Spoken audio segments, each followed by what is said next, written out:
You pick up your phone to check one notification.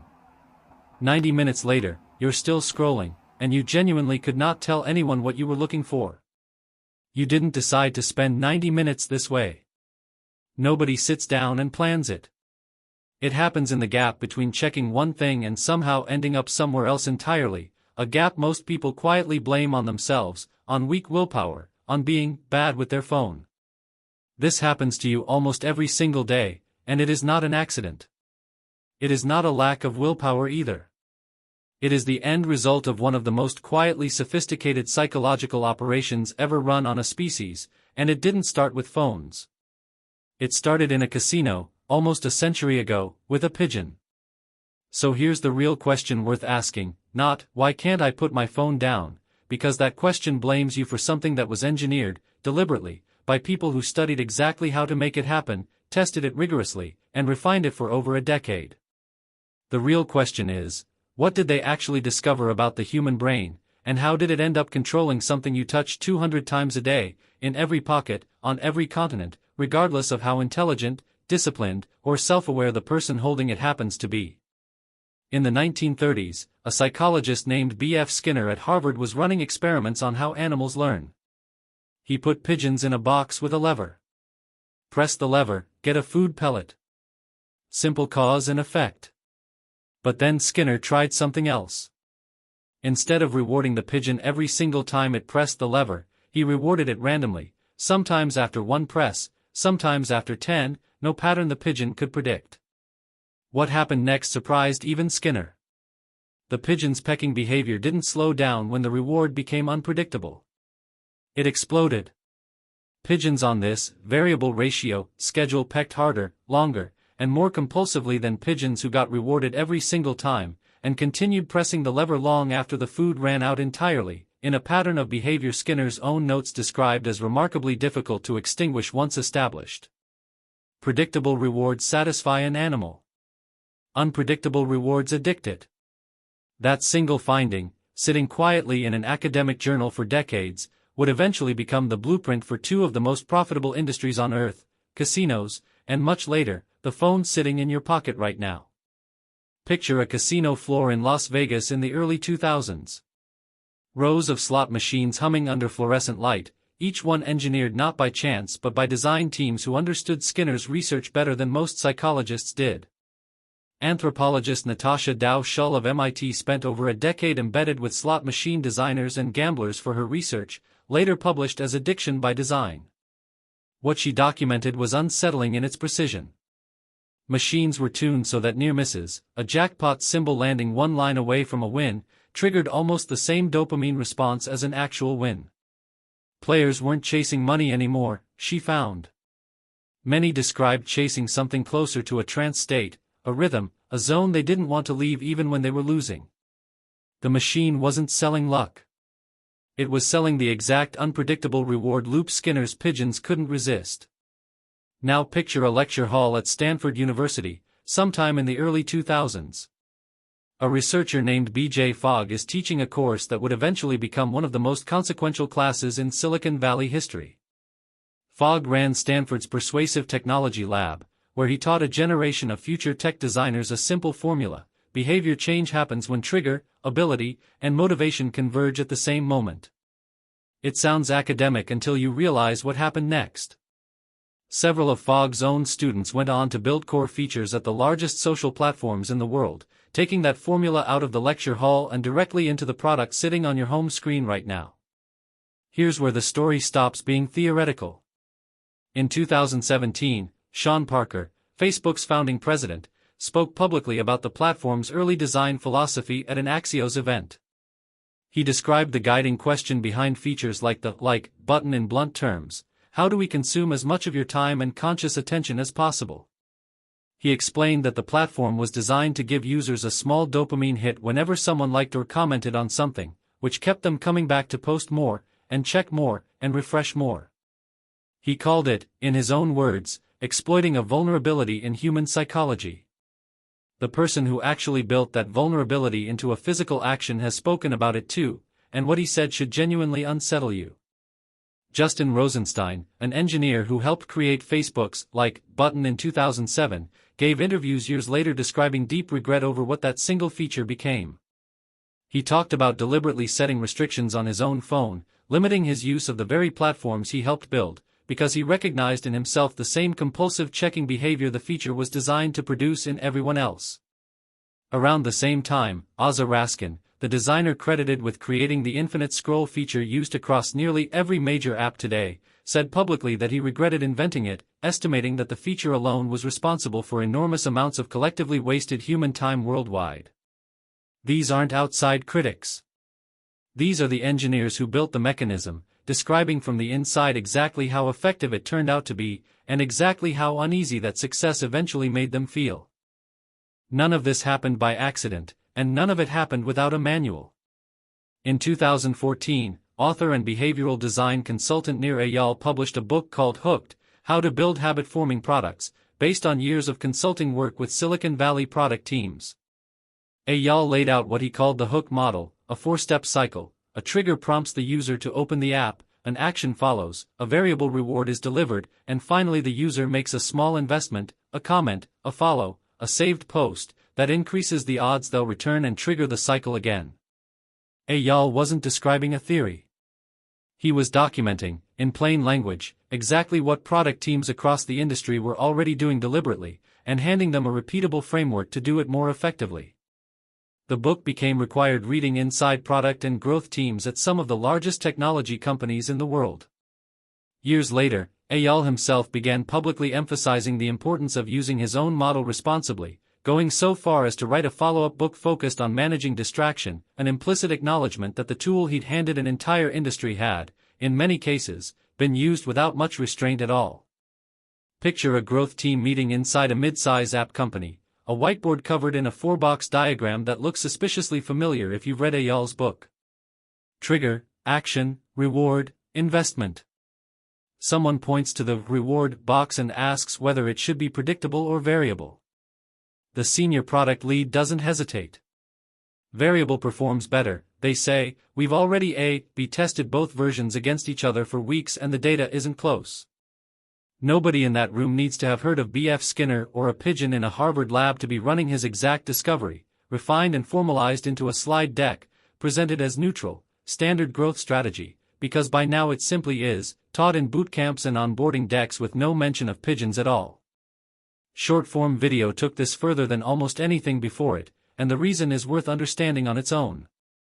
Unlike a traditional feed, where you scroll past content you're not interested in, short-form video platforms use continuous, rapid-fire delivery combined with an algorithm that adjusts in real time based on how long you watch before swiping away, tightening the feedback loop between behavior and reward to a matter of seconds rather than minutes. Former Google design ethicist Tristan Harris, who later co-founded the Center for Humane Technology, has described this specific format publicly as pushing the variable reward mechanism to something close to its logical extreme, delivering a fresh unpredictable stimulus every few seconds instead of every few minutes, which is precisely why short-form platforms tend to produce longer average session lengths than the feed-based platforms that came before them. That uneasiness has a scientific explanation, and it lives in your brain right now. Neuroscientist Trevor Haynes, writing for Harvard Science in the News program, described how dopamine doesn't actually spike when you receive a reward, it spikes in anticipation of an uncertain one. That's the pigeon lever all over again, just wearing glass and aluminum instead of metal. Your phone doesn't addict you by giving you good content. It addicts you by making you unsure whether the next scroll will be good content, and your brain cannot look away from that uncertainty, because it evolved in a world where uncertainty about where the next meal or the next threat was coming from actually mattered for survival. Think about the design choices this explains. The pull-to-refresh gesture on your feed was modeled, by its own designer's admission, on the mechanical arm of a slot machine. The unpredictable placement of ads, likes, and interesting posts inside a feed isn't a technical limitation. Algorithmically it would be trivial to sort every post by quality and predictability. It stays unpredictable because predictable feeds get closed, and unpredictable ones get refreshed, again and again, exactly the way Skinner's pigeons kept pecking. Now picture something smaller, quieter, and a lot more human than a casino floor or a Silicon Valley whiteboard. A parent sitting on the couch on a Tuesday evening, phone in hand, half watching their child build something out of blocks on the living room floor. the television murmurs in the background, unwatched. The child looks up, holds up a lopsided tower, waits for a reaction, says, "Look," once, then again, a little louder. The parent, mid-scroll, catches themselves a half-second too late, thumb still moving out of habit, phone screen still glowing in their peripheral vision, torn between two forms of attention that were never designed to compete with each other and yet, somehow, do, dozens of times a day, in millions of living rooms that look nothing alike except for this one identical moment. That gap, that half-second delay between a real child's voice and a fully engaged response, is not a personal failure and it is not a character flaw. It's the same mechanism that made a pigeon in a Harvard lab peck a lever until it was exhausted, now running quietly in the middle of a living room, in a species that never evolved any defense against it, because nothing like it existed until about 15 years ago. Stanford psychiatrist Anna Lembke, who studies compulsive behavior and wrote Dopamine Nation, has pointed out that the human dopamine system evolved in a world of scarcity, where food, safety, and social approval were all hard to come by, so the brain rewarded the pursuit of them heavily. Modern platforms took every one of those ancient reward triggers, social approval, novelty, uncertainty, and made them available in unlimited, frictionless supply, available at the exact moment your thumb touches glass. The scarcity that shaped your nervous system for hundreds of thousands of years is gone. The reward system built to chase that scarcity is still fully operational, running exactly as designed, in a world it was never built for. By 2018, the pressure from researchers, former employees, and increasingly vocal public criticism had grown loud enough that the two companies controlling the operating systems on nearly every phone on Earth were forced to respond directly. Apple introduced a feature called Screen Time, and Google introduced a parallel feature called Digital Wellbeing, both allowing users to see exactly how many hours they'd spent in which apps, and both allowing users to set limits on their own usage. On the surface, this looked like an industry correcting itself. Look closer, and something stranger is happening. The same companies whose entire advertising-based business model depends on maximizing the time you spend looking at a screen were now shipping tools specifically designed to help you look at that screen less. Tristan Harris, whose Center for Humane Technology had spent years publicly campaigning under the banner, "Time Well Spent," was blunt about what this actually represented. The features existed, he argued, not because the underlying incentive had changed, since the advertising model driving these companies remained exactly the same, but because the reputational cost of ignoring the criticism had finally outweighed the cost of building a small, easily ignored off-ramp.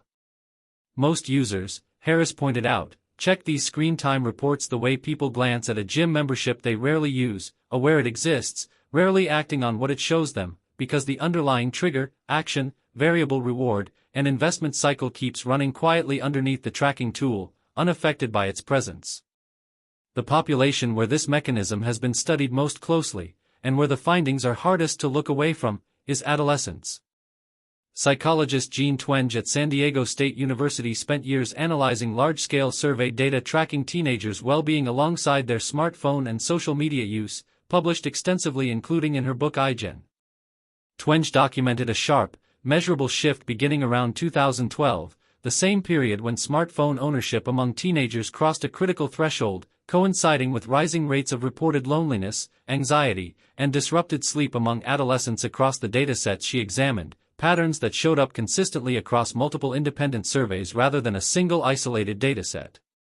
Twenge was careful, and later research in the field has echoed that same caution, that correlation alone can't fully prove the phone caused the shift on its own, and other researchers have pushed back on how large the effect really is once other factors are accounted for. But the timing was hard to dismiss, and the mechanism Twenge pointed to lined up precisely with everything already covered here, a generation that grew up with the variable reward cycle built into their pockets before their brains had finished developing the executive function typically needed to regulate compulsive behavior in adults. The same trigger, action, variable reward, and investment loop refined in growth team meetings and formalized in a best-selling business book was, by the early 2010s, running uninterrupted on developing adolescent nervous systems for the first time in human history. Every company chasing your attention today is not competing with other apps for your time the way a restaurant competes with another restaurant down the street. They are competing directly with your evolutionary reward system, using a mechanism discovered in a pigeon cage in 1938 and refined, deliberately and knowingly, by engineers who have since admitted, on the record, how effective and how troubling their own work turned out to be. That's a strange kind of arms race, one side armed with 100 years of behavioral research, growth team formulas, and real-time engagement data, the other side armed with nothing but an ancient reward system that has no idea it's being outmatched. The notification is still there. The reward is still uncertain.